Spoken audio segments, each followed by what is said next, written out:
객실수 1,000개가 넘는 호텔과 콘도를 짓는 애월 포레스트 관광단지 개발 사업. 숙박시설이 과잉 공급된 현실에서 도내 농어촌 민박업계가 생존을 위협받는다며 강력히 반발했습니다. 숙박시설 공급 규모가 뜨거운 쟁점으로 떠오른 상황. 그러나 전략환경영향평가에서 이 문제는 제대로 다뤄지지 않았습니다. 환경영향평가협의회 심의 결과 제주도 숙박시설이 지속적으로 증가해 이를 고려하고 숙박시설의 적정 규모를 반영하라는 요구가 나왔습니다. 그러나 사업자는 내부 수요 예측을 통해 적정 규모를 산정하는 데 그쳤고 도내 숙박시설 현황과 예상 피해에 대한 분석은 하지 않았습니다.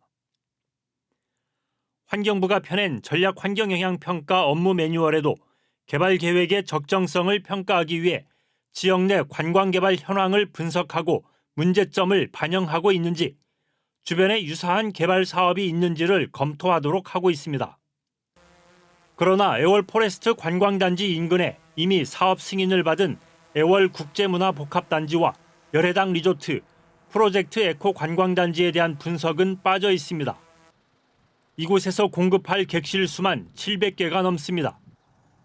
더 심각한 문제는 전략환경영향평가에서 합리적인 대안을 찾는 과정이 부실하다는 점입니다. 환경부 매뉴얼에는 사업자가 제출한 개발 계획에 대해 최선의 대안을 선정하는 것이 필수며 핵심이라고 명시됐습니다. 이를 위해 계획 비교와 입지, 수요와 공급 등 6가지 대안 가운데 반드시 3가지 이상을 정해 분석해야 합니다.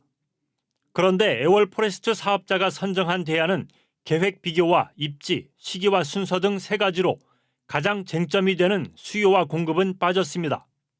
전략 환경 평가 과정에서 핵심적인 요소라고 할 수 있는 대안이 제대로 검토되지 않았다고 한다면 실질적인 전략 환경 평가가 이루어졌다고 볼 수 없으며 이후 사업 진행 과정에서 문제가 발생한다고 하더라도 되돌려지기 어려운 그런 상황이라고 보시면 됩니다.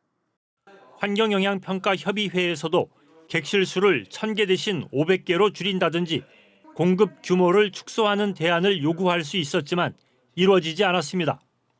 결국 애월 포레스트 관광단지 개발 사업은 막판에 객실 수가 1,090개에서 1,060개로 30개 줄어든 채 심의를 통과했습니다. 대규모 개발 사업이 가져올 부작용과 대안에 대한 심층 분석 없이 전략 환경영향 평가가 이루어지면서 사회적 갈등과 논란을 해소할 기회도 사라져 버렸습니다. MBC 뉴스 송원일입니다.